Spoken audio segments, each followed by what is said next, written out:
Please take the roll. Ms. Kavanaugh, absent. Mr. Christie, here. Ms. Jackson is absent. Ms. Kennedy, Here.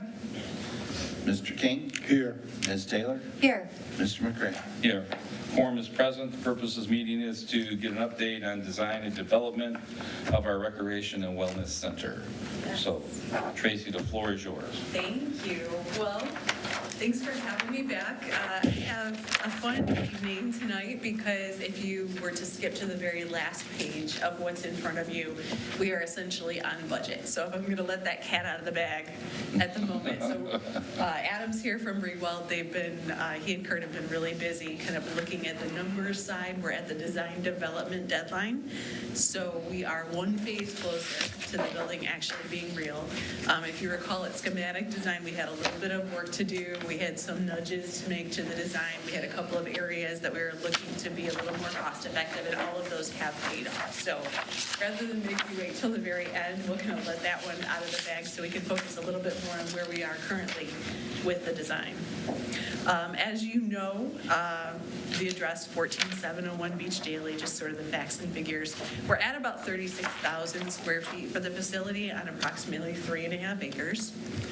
There are 151 parking spaces shown in the site plan. I'll share the site plan with you in just a moment, including 6 handicapped accessible.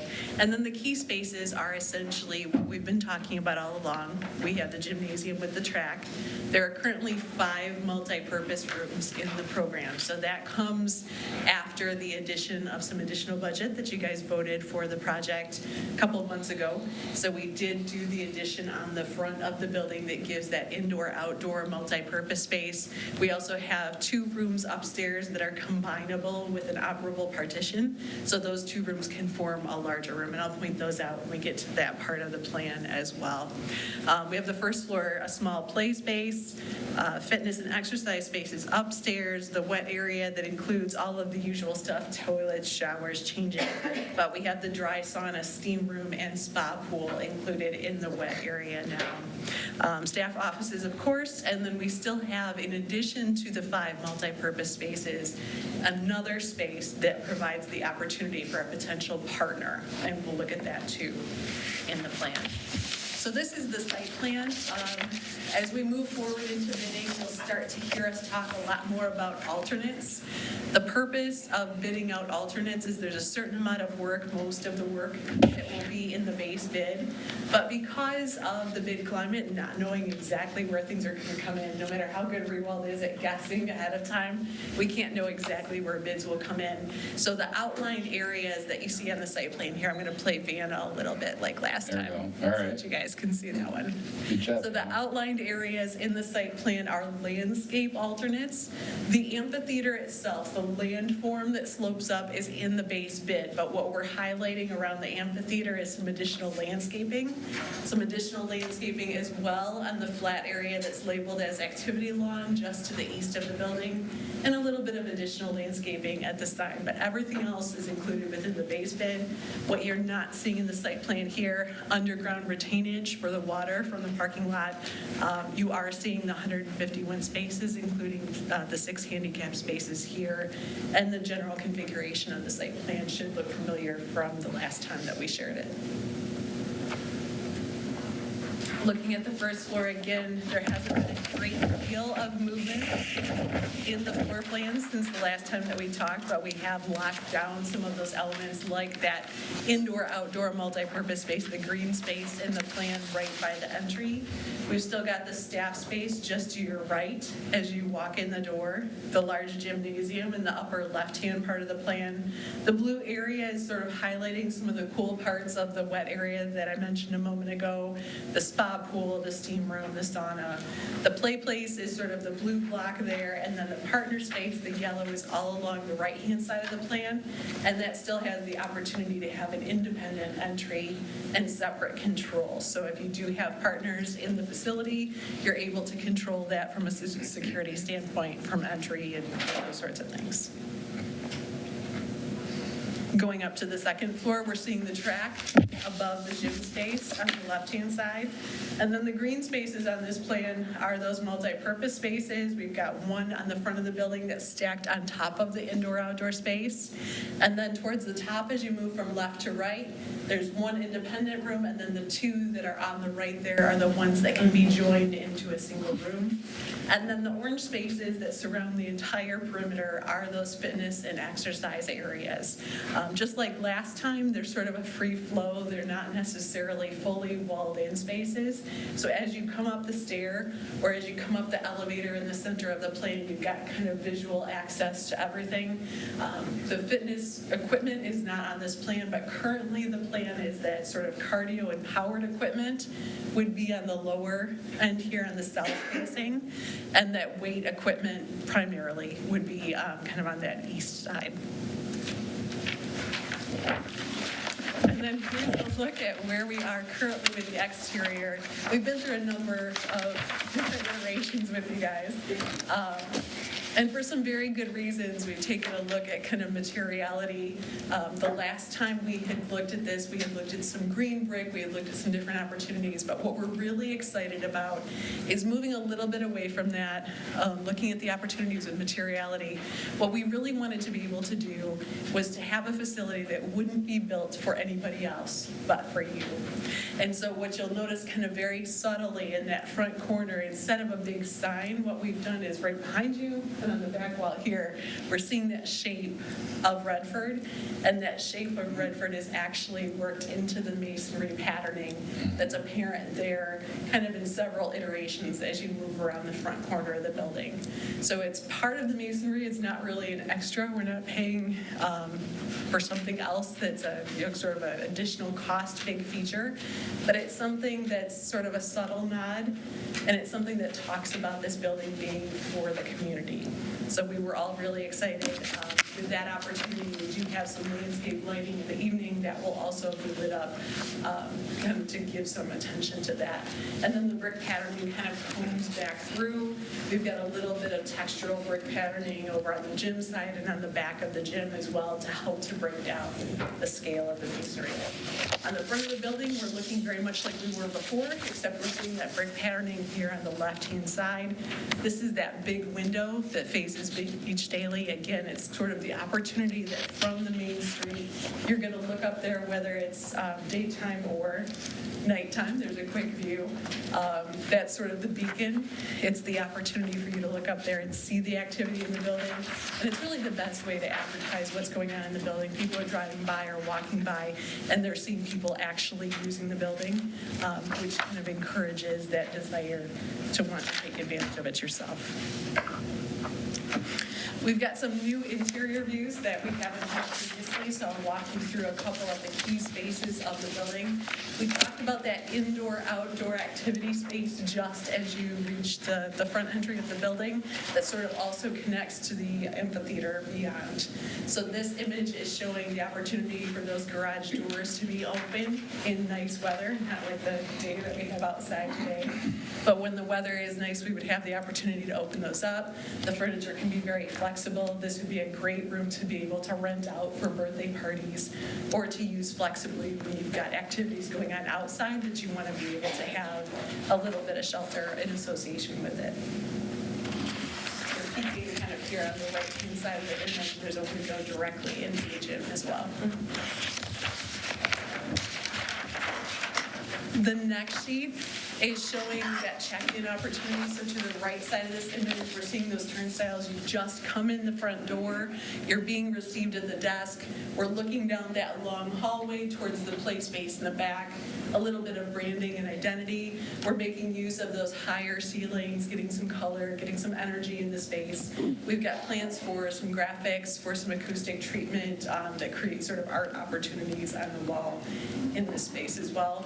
And then kind of at the check-in desk opportunity, there's been a lot of discussion, not only check-in, but also information, what's going on in the facility, what events are going on that day, the opportunity to sell some small amounts of snacks, beverages, stuff like that from the desk is all part of the current plan. as we move into the gymnasium, here we're standing up on the track in the image looking down. You're seeing some of the key features of the gym in this image, the flexible ability to divide it with a drop-down curtain so that you can have activities going on both sides. The court being striped for basketball, for volleyball, for pickleball, for all of those sorts of things, and sort of flexibly so that you can use it on both sides.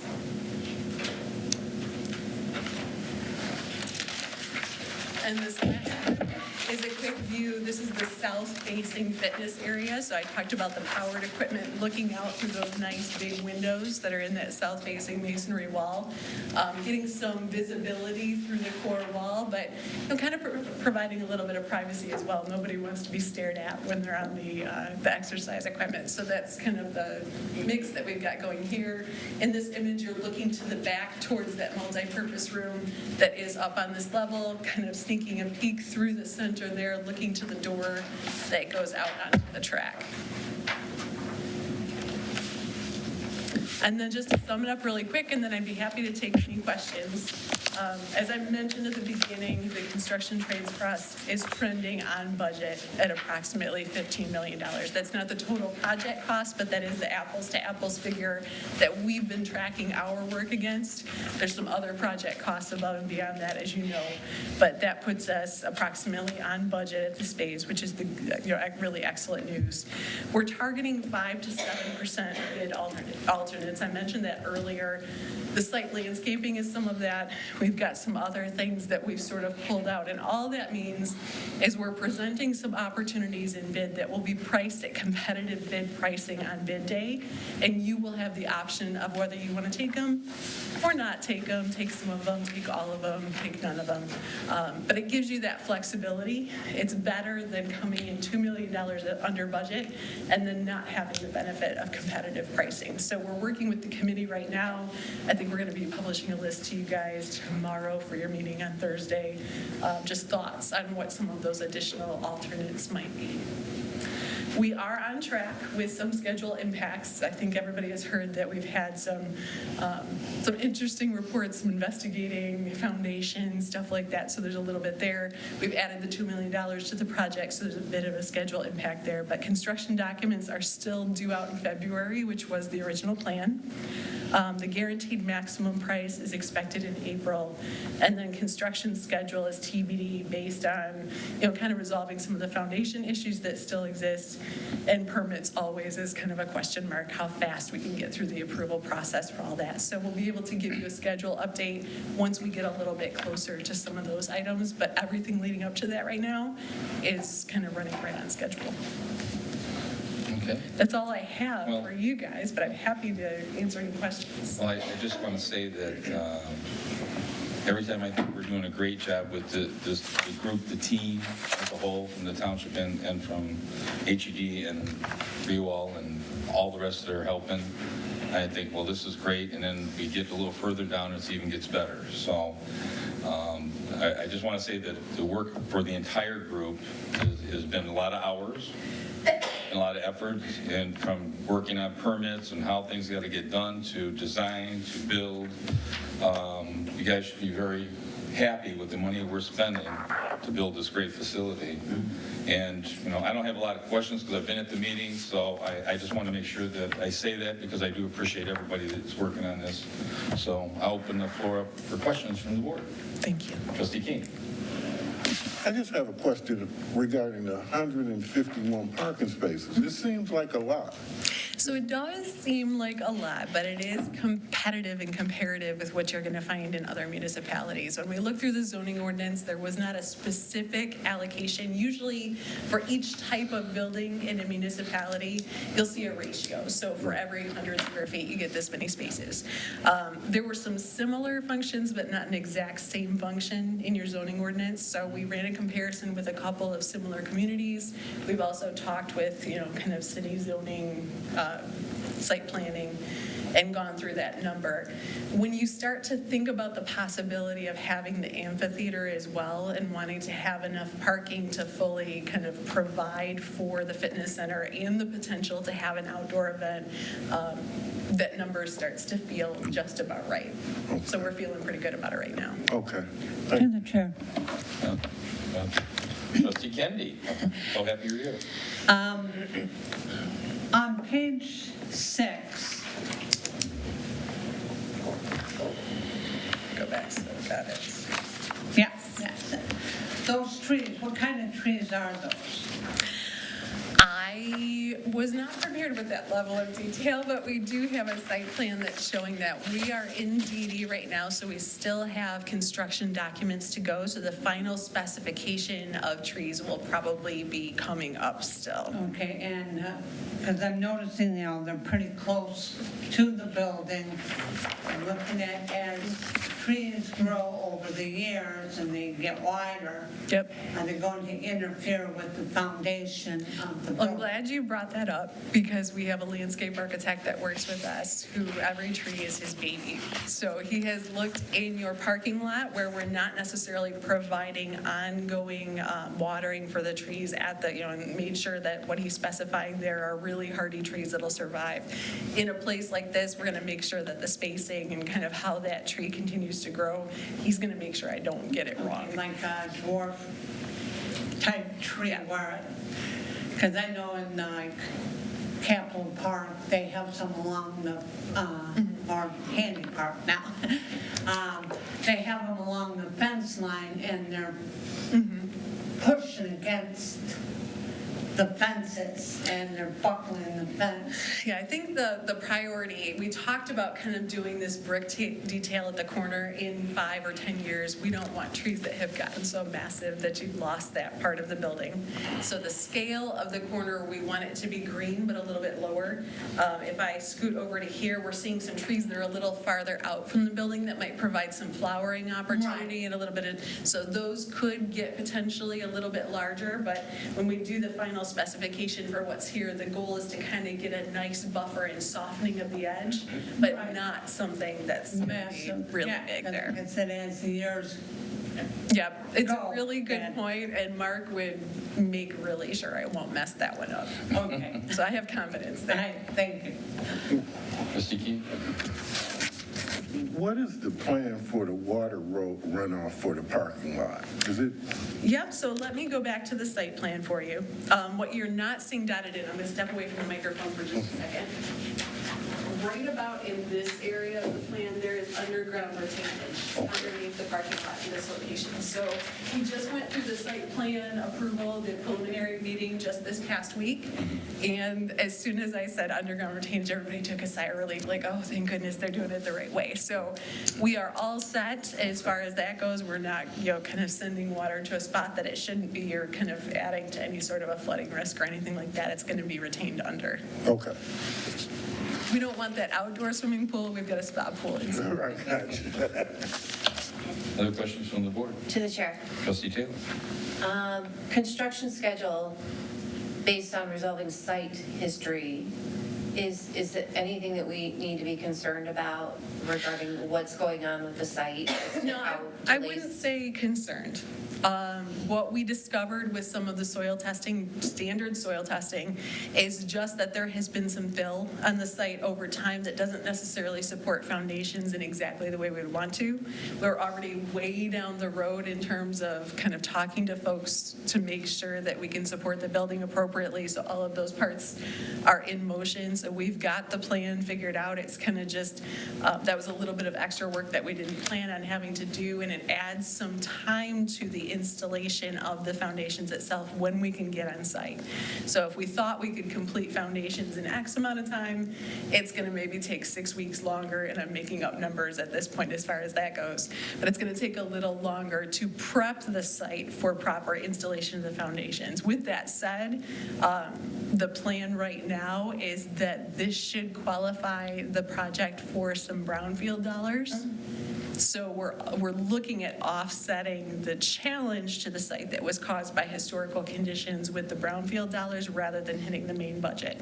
So it's kind of like a real quick version of what's going on, but your question was, should we be concerned? We've been working on it and we're not worried about it. We have a plan, it's just that sense that it will probably push into the schedule a little bit to get those first phases of construction done. Because that has to be done when the weather the ground becomes diggable, right? I'm Well, assuming the to be practical- fair, we're going to complete our construction documents in February. It'll take a month, 2 months for the bidding process. The thing that's really going to drive us is the soil erosion permit that has to go through the county. So by the time we get all of the county approvals, we can't move any dirt at all on the site until we get that permit. So that's going to be the thing that sets the start date. We should still be in good weather to, kind of get that started after that point. But wherever we thought we were going to start the foundation duration is just going to take a little longer to prep the site. Is there additional costs associated with that prep to get that site?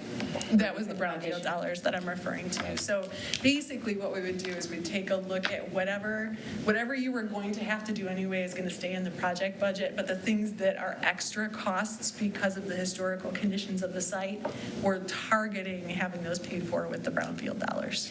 And it qualifies, that type of work will qualify for brownfield dollars? Okay, That's our understanding. okay.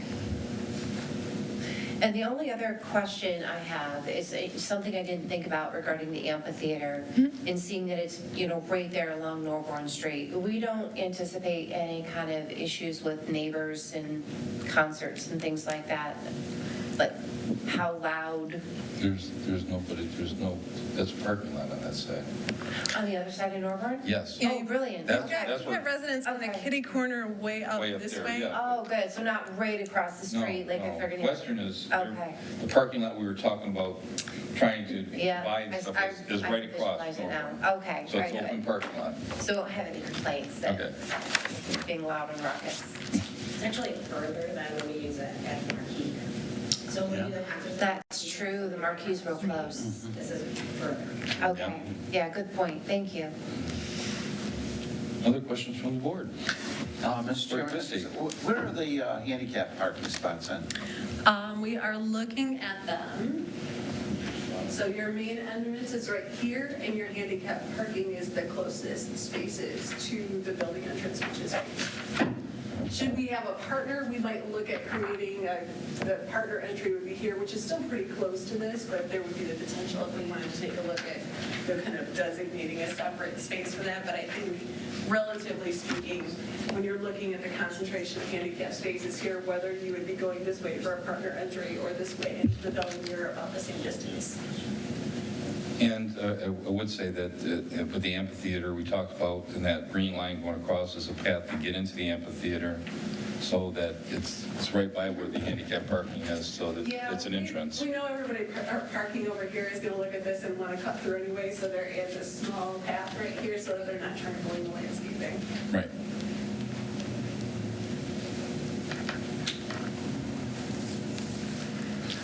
Other questions from the board? This is the chance. Do we have any questions or comments from our park staff or Well, Teresa? or- public. No, the public? The one public that's here other than staff? Any questions on? Nope. My back row back here has She's been good. spending a lot of quality time with us, so I'd be surprised if there were some questions after tonight. So would I. Thumbs up, Okay. all right. All right, well, thank you very much. Of course. This will be on the agenda a little bit later to vote on.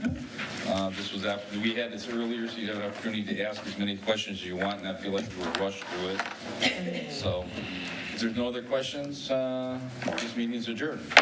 All right, I'll be hanging around till the meeting, so if All anybody- Oh, wow. See everybody at 6:30, almost 6. Okay. So now, Ed, you got,